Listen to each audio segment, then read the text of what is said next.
Muy buenos días, soy Rubén Fidalgo y el protagonista de esta videoprueba de AutoScout 24 España es el Honda HR-V. Es un modelo que arranca en los 32.000 euros y el tope de gama está en los 37.000, y hoy estamos probando la gama intermedia, que es la que más se está vendiendo y yo creo que también la que tiene una mejor relación precio-equipamiento, que tiene un precio que está en el entorno de los 34.000-35.000 euros, el Advance. Es un modelo híbrido, por lo cual tiene etiqueta eco, unos consumos que ya os digo que van a ser muy buenos, y aparte de eso también un sistema que hace que la conducción sea muy sencilla. 131 caballos, después hablaremos del entretenimiento, y bueno, la verdad es que aunque no es barato, la verdad es que teniendo en cuenta los precios que están teniendo en este momento todos los coches, que están absolutamente disparatados, la verdad es que lo que nos ofrece a cambio de esos 34.000 euros no está nada mal. Pero bueno, eso lo vamos a ir viendo a lo largo de la prueba.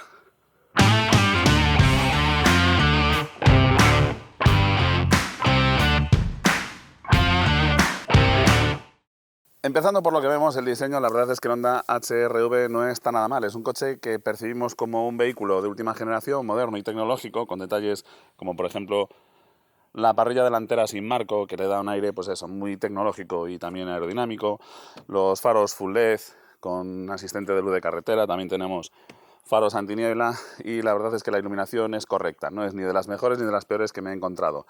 Tiene una buena cantidad de luz en cuanto a lúmenes, pero sí que es verdad que la huella de luz es un poco irregular. El asistente de luz de carretera en este caso funciona correctamente, y los antinieblas, aunque van ubicados en una buena posición y tienen un haz bastante ancho, pero tienen muy poco alcance, y además al ser LED con una luz muy blanca, en condiciones de niebla o de lluvia espesa, la verdad es que producen bastante autodeslumbramiento.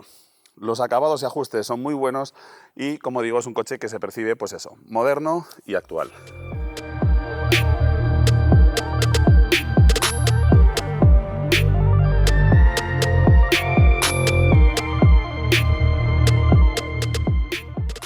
En la vista lateral de este Honda HR-V lo que tenemos es un SUV a caballo entre el segmento B y el segmento C. Mide 4,34 metros de largo, cuando en el segmento B, a mí personalmente me parece que ya hablar de más de 4 metros ya deberíamos estar hablando del segmento C. Pero bueno, sí que es verdad que han crecido mucho los coches del segmento B, y hasta los 4,20 metros podemos considerarlos B puros. Este está, ya os digo ahí, un poco caballo entre los dos segmentos.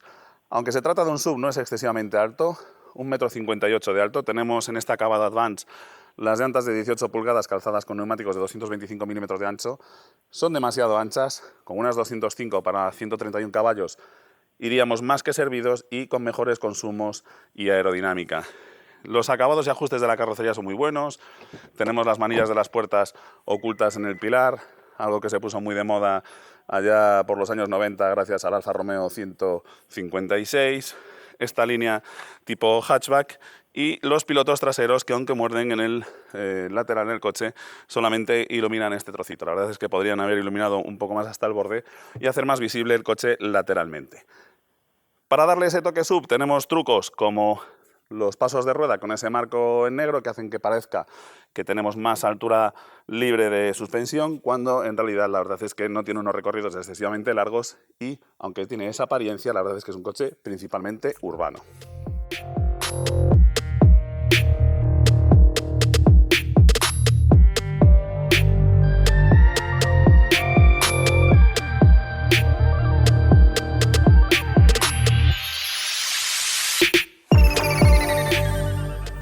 En la vista trasera de este Honda HR-V tenemos unos pilotos con la luz de posición tipo LED, aunque luego los intermitentes van a ser de incandescencia, pero la verdad es que el diseño de la luz de posición le da un toque moderno al ir de lado a lado y con estas pestañas en los de los laterales.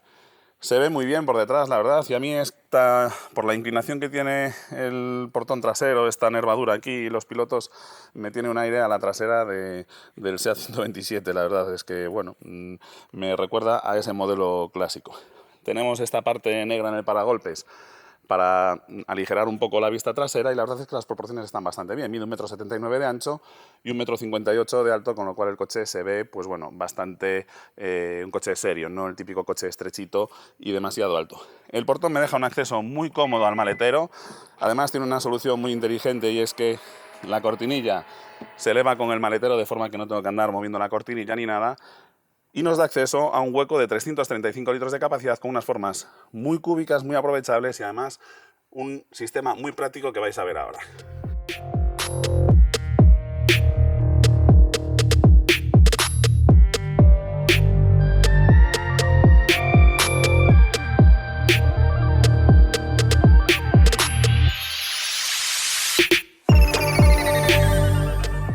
Como digo, las formas son muy cúbicas y aprovechables. Tenemos este hueco bajo la tablilla y lo que os decía que es tan práctico es el sistema con los asientos Magic Seats, que luego en la vista lateral veréis en qué consisten, que al abatir los asientos me dejan un suelo muy bajo y completamente plano. Llega el momento de ver cuál es la tecnología que propulsa este Honda HR-V y por la cual obtiene la etiqueta Eco. Y se trata del motor con el sistema híbrido de Honda, que tiene un funcionamiento bastante particular. Por un lado tenemos un motor de combustión, 1,5 litros de cilindrada, 4 cilindros de ciclo Atkinson. El ciclo Atkinson se caracteriza porque mantiene abiertas las válvulas mientras el pistón empieza ya el recorrido de compresión, de forma que tiene menos resistencia a subir el pistón, luego cierran las válvulas, eso me va a reducir ligeramente la relación de compresión del motor, y son motores que generan poquito par, pero tienen mucho rendimiento termodinámico, ¿de acuerdo? Estamos hablando de un rendimiento termodinámico en el entorno del 40%, cuando un motor de ciclo Otto de gasolina anda en el entorno del 28-30% en el mejor de los casos. Estos motores tienen un mayor rendimiento termodinámico y por lo tanto unos mejores consumos. Y su defecto de tener poco par me lo va a suplir el motor eléctrico. Este motor rinde 107 caballos, el motor de combustión, y tenemos a las ruedas acoplados un motor de tracción eléctrico de 131 caballos y 257 Nm de par. Además del motor térmico tenemos esta caja de aquí, que es donde sucede toda la magia. Aquí es donde se transforma toda la energía que tenemos en el coche. Tenemos la corriente continua de alta tensión de las baterías de tracción que van en el eje trasero y que alimentan el motor de tracción que es delantero, ¿de acuerdo? El motor de tracción va aquí delante y que tiene esos 131 caballos y 257 Nm que os decía. Esos 400 voltios de corriente continua se convierten en corriente alterna para alimentar ese motor de tracción precisamente. Y aparte de eso también esos 400 voltios de corriente continua se transforman en 12 voltios para alimentar esta batería auxiliar, que es la que me da corriente a todos los sistemas del coche. Los elevalunas, las luces, el sistema de climatización, la radio, el multimedia. Todo eso sigue funcionando a 12 voltios exactamente igual que en cualquier otro coche. Así que aquí es donde ocurre la magia de la transformación de la energía. Pero sobre todo el truco de Honda para conseguir unos consumos muy bajos, especialmente en ciudad, es la peculiar forma de trabajar de los motores de combustión y el motor eléctrico. El funcionamiento del sistema híbrido de Honda es bastante particular y la verdad es que resulta muy eficiente, sobre todo en ciudad. Lo que pretende este sistema es que el coche se mueva la mayor parte del tiempo con un motor de tracción que es eléctrico, ese motor de 131 caballos y 257 Nm de par, insisto. Cuando tenemos suficiente energía en las baterías, va a ser el motor de tracción eléctrico el que mueva el coche y el motor de gasolina va a estar apagado. Esto en ciudad va a ser la mayor parte del tiempo. Casi el 40% del tiempo que estemos circulando por ciudad vamos a estar circulando en modo eléctrico si nos movemos con un poco de calma, mientras no pisemos muy bruscamente el acelerador, etc. Cuando no tenemos energía suficiente en las baterías, lo que va a hacer es que el motor de gasolina se va a encender para funcionar como un grupo electrógeno y producir electricidad para cargarme las baterías y también alimentar al motor eléctrico de tracción. Y en último caso, si no tenemos energía suficiente en las baterías y no queda más remedio, lo que va a hacer es acoplar con un embrague el motor de gasolina a las ruedas. Y esto es la parte peor del coche, porque el motor de gasolina tiene solamente 107 caballos de potencia y además no tenemos caja de cambios, ya que el coche se va a mover con el motor de gasolina cuando ya está lanzado. No necesitamos un paso de primera, segunda, tercera, cuarta, quinta, etcétera, sino que el motor de gasolina va a funcionar acoplado a las ruedas de propulsión exclusivamente cuando el coche ya esté lanzado, de forma que nos ahorramos una caja de cambios. Eso significa menos peso, menos averías, menos pérdidas por fricciones con la valvulina, etcétera. ¿Qué problema hay? Bueno, pues que como tenemos solamente 107 caballos de potencia, hay situaciones en las cuales el coche, en lugar de tener 131 caballos, va a tener solamente 107, cuando tengamos las baterías completamente agotadas y reclamemos más potencia. Por eso, cuando activamos el modo Sport en los modos de conducción, que luego os hablaré de ellos, el coche siempre tiene el motor de gasolina un poco más revolucionado de lo que sería habitual para que siempre esté generando electricidad y me mantenga las baterías con la máxima carga, de forma que yo obtenga casi siempre esos 131 caballos cuando lo estoy conduciendo en modo Sport. Eso va a hacer que el consumo suba algo, ¿de acuerdo? Pero a cambio tendremos esas prestaciones. Es recomendable, por ejemplo, cuando circulamos por una carretera secundaria en la que tengamos que hacer adelantamientos con cierta frecuencia.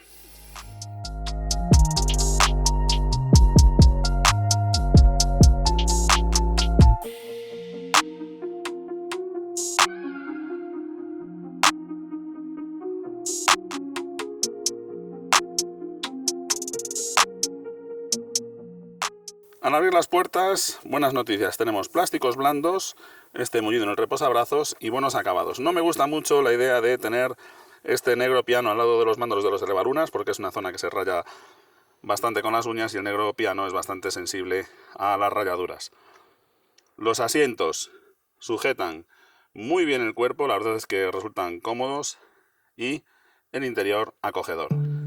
El salpicadero del Honda HR-V tiene un diseño, pues bueno, típico de los coches japoneses. No tiene formas muy llamativas, pero la verdad es que está muy bien diseñado y resulta práctico. Los ajustes son buenos, no hay grillos, tenemos unas salidas de aireación bastante elevadas, la pantalla del sistema multimedia con unos iconos muy grandes y fáciles de manejar, los mandos de la climatización también con ruletas grandes y además muy buen tacto y muy fáciles de manejar, el selector de la caja de cambios y un poco más atrás la tecla que me permite modificar los modos de conducción entre normal, sport y eco, el freno de mano eléctrico y el freno de estacionamiento automático.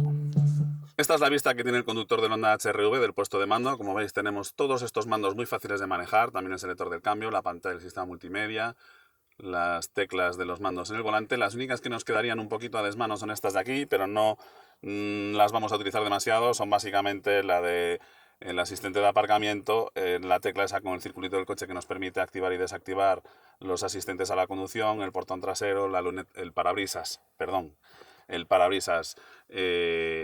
con descongelado. La verdad es que todos los mandos tienen buen tacto. Y me han llamado especialmente la atención las ruletas de las salidas de aireación. ¿Por qué me han gustado especialmente estos mandos? Bueno, pues primero por el tacto que tienen, que es muy bueno. Lo segundo, porque tenemos estas tres opciones de ventilación. Que nos salga el aire difuminado por el exterior de la trampilla. Aquí, que nos salga el chorro que podemos dirigir por la propia trampilla. O bien, cerrarla para que por aquí no nos salga nada de aire. El cuadro de instrumentos es muy fácil de leer con el velocímetro analógico y luego tenemos las funciones del ordenador de a bordo en esta pantalla que podemos modificar la información que queremos que nos muestre. La verdad es que se maneja muy bien, es muy fácil de leer. El acceso al Honda HR-V la verdad es que es muy bueno y entrar y sentarte en los asientos delanteros es muy fácil. Además, una vez dentro, tenemos una postura de conducción muy cómoda, un volante con muy buen tacto. Además, la columna de dirección se puede regular en profundidad y en altura, no tiene demasiados recorridos, pero bueno, suficientes. El asiento es regulable en altura y la verdad es que los mandos principales nos quedan muy a mano.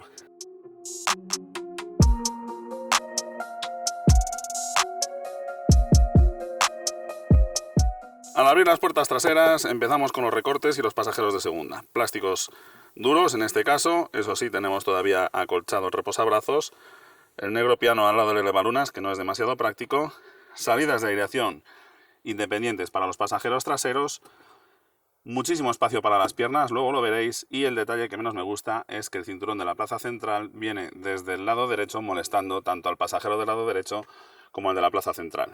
Como veis por la configuración de los asientos, 2 viajan cómodos, 3 ya no tanto. Ahí veis mejor lo que os comento de que el cinturón en esa posición molesta bastante a los dos pasajeros traseros. En cuanto a ese detalle tan práctico del que os hablaba antes, es que al abatir los asientos, si os fijáis, a la vez que estoy reclinando el respaldo, la banqueta se desplaza hacia adelante y se baja. Por eso nos deja un suelo tan plano. Y la otra solución práctica son los asientos Magic Seats de Honda, que son posibles gracias a que el depósito de combustible, en lugar de ir debajo de estos asientos, va debajo de los asientos delanteros, de forma que tengo todo este espacio en altura para poder cargar cosas. Las banquetas se levantan como las de un cine, con esta palanca quedan ahí fijadas y, como digo, puedo llevar aquí bultos que sean muy altos. ¿De acuerdo? Simplemente con estas palancas volvemos a colocar los asientos en su posición normal. Como el techo es muy horizontal, entrar y salir de las plazas traseras es muy cómodo. Y además, una vez dentro, el espacio aquí detrás es buenísimo. Fijaos, el asiento está puesto para mí, un conductor de 1,85 m, y todavía me sobra todo este espacio para las piernas. Eso sí, la banqueta resulta un poco corta, pero como digo, tenemos muchísimo espacio. Para un coche de este tamaño, el interior es amplísimo.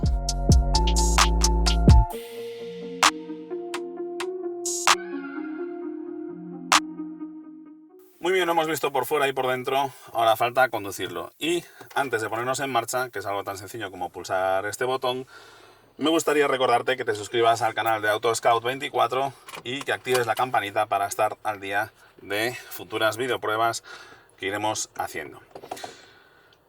Iniciar la marcha en este coche es muy sencillo. La caja de cambios, como os decía, no existe. Tenemos el motor eléctrico, que es el que nos va jugando con la combinación entre el motor eléctrico y el de tracción. Vamos a tener la sensación de que el coche tiene caja de cambios, pero en realidad es una única velocidad la que tenemos. Es una relación fija entre el movimiento del motor térmico y las ruedas. En ciudad es un coche facilísimo de conducir. Tiene bastante buena visibilidad, además tenemos un montón de asistentes a la conducción, como el asistente de aparcamiento, la cámara de marcha atrás, etcétera, que nos van a facilitar muchísimo las cosas. Pero como os digo, la verdad es que la conducción del coche en ciudad es muy sencilla. Además tiene unas suspensiones suficientemente suaves y confortables. ¿Qué ventajas tiene además el hecho de tener este sistema híbrido en ciudad? Bueno, pues aparte de resultar muy fácil de conducir, los consumos en ciudad son ridículos. Como os digo, casi todo el tiempo en ciudad el coche va a estar circulando con el motor eléctrico y el consumo de gasolina se nos va a estabilizar en el entorno de los 3,5 litros. Gastar 3,5 litros de gasolina en ciudad es una cifra muy buena, ¿de acuerdo? En carreteras secundarias, el problema que vamos a tener va a ser que a veces nos vamos a quedar con 107 caballos en lugar de los 131. Y aparte de eso, el motor de ciclo Atkinson nos decía que tiene muy poco par, con lo cual también nos quedamos sin esos 257 Nm de par. Eso significa que, por ejemplo, si vamos a hacer un adelantamiento y no hemos tenido la precaución de activar el modo Sport previamente para que esa batería vaya más cargada, pues sí que es verdad que tendremos unas prestaciones un poquito limitadas en cuanto a aceleración para realizar esos adelantamientos. Pero como digo, van a ser momentos muy puntuales. Los consumos en carreteras secundarias van a estar en el entorno de los también 3,5 litros, 4 litros, incluso si aprendemos a conducir el coche y nos acostumbramos a sus inercias, etcétera, podemos sacar cifras mucho más bajas, incluso de 3 litros, 3,2 litros. La verdad es que el consumo en carreteras secundarias, a poco que vayamos conduciendo a favor del coche y manteniendo siempre los márgenes legales de 70, 90 km por hora, los consumos en carreteras secundarias van a ser también muy bajos. La verdad es que la eficiencia de este sistema híbrido me ha llamado mucho la atención y el coche es realmente muy eficiente en cuanto a consumos. En autopista, los consumos es el entorno más desfavorable porque vamos a estar continuamente reclamando potencia del motor, no vamos a levantar el pie del acelerador prácticamente nunca para recargar las baterías, de forma que el motor de gasolina va a tener que estar constantemente produciendo electricidad para tener energía suficiente en las baterías. Ahí el consumo en autopista, 120 km por hora mantenidos permanentemente, la media se nos va a ir hasta los 6 litros a los 100 km. Aún así, es un consumo que me parece razonablemente bueno, la verdad. ¿Cómo es la conducción de este coche? Bueno, pues la verdad es que las suspensiones son buenas, el comportamiento del coche es muy bueno, es estable, es ágil, no plantea ningún problema, no tiene reacciones extrañas, tampoco se nota demasiado pesado, porque realmente las baterías de tracción no son muy grandes, son unas baterías de aproximadamente 1 kWh de capacidad, con lo cual, como digo, es un coche que su comportamiento en carretera es muy bueno. Frena bien, además el tacto del freno está muy bien conseguido. En los coches híbridos es muy difícil conseguir que el freno tenga buen tacto porque realmente el pedal, lo que estamos pisando es un simulador, no estamos pisando realmente el circuito hidráulico como en un coche convencional. ¿Por qué? Bueno, pues porque en los híbridos, el gran truco que tienen los coches híbridos es que a veces cuando levantamos el pie del acelerador y frenamos ligeramente, en lugar de frenar con los frenos hidráulicos del coche y desperdiciar toda esa energía, lo que hacemos es meter electricidad en la batería y aprovechar esa energía cinética del coche después para que me ayude a arrancar y en las fases en las que más consumiría un coche que no tuviera un sistema híbrido. Como digo, el comportamiento en carretera me parece muy bueno, la dirección tiene buen tacto, eso sí, el radio de giro es un poco amplio, no estaría mal tener un radio de giro un poquito menor, sobre todo en un coche como este que está principalmente pensado para ser utilizado en ciudad. En autopista, en curvas rápidas, se asienta muy bien, el coche se siente estable en todo momento y la verdad es que resulta muy cómodo para viajar porque salvo que estemos subiendo una rampa, el coche es muy silencioso. Una vez que empezamos a subir rampas, etcétera, sí que es verdad que al no tener una caja de cambios el motor de gasolina va a ir trabajando muy revolucionado y eso le va a quitar confort de marcha al coche porque vamos a oír mucho el ruido de la mecánica. Pero en condiciones normales el coche es bastante silencioso dentro, las suspensiones son confortables y el comportamiento muy seguro y que nunca nos va a traicionar ni a plantear problemas.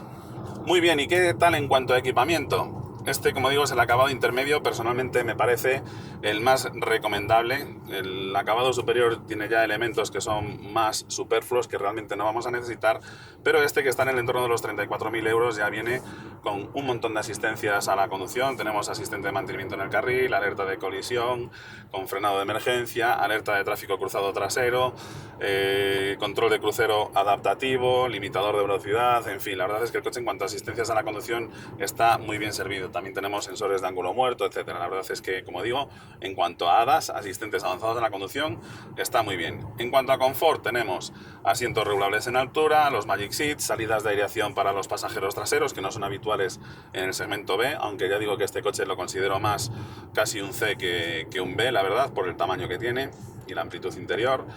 Tenemos volante de piel multifunción, en fin, la verdad es que el coche también en cuanto a confort, climatizador doble zona, está muy bien servido.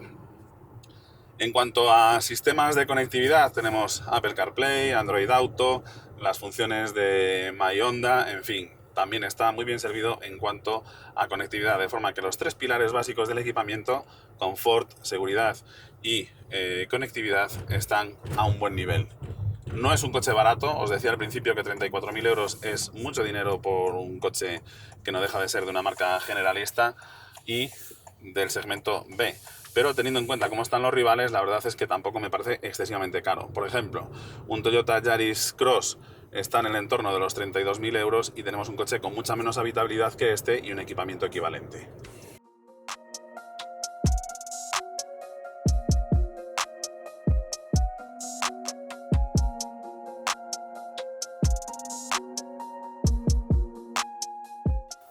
Bueno, pues ya para rematar esta videoprueba y antes de decirte qué es lo que más me ha gustado y lo que menos me ha gustado de este Honda HR-V, te recuerdo que te suscribas al canal de AutoScout. Ahí vas a poder ver videopruebas tan curiosas como esta y también vídeos prácticos que seguro que te van a resultar muy útiles, como este consejo de Nacho sobre cómo ahorrar combustible con el coche.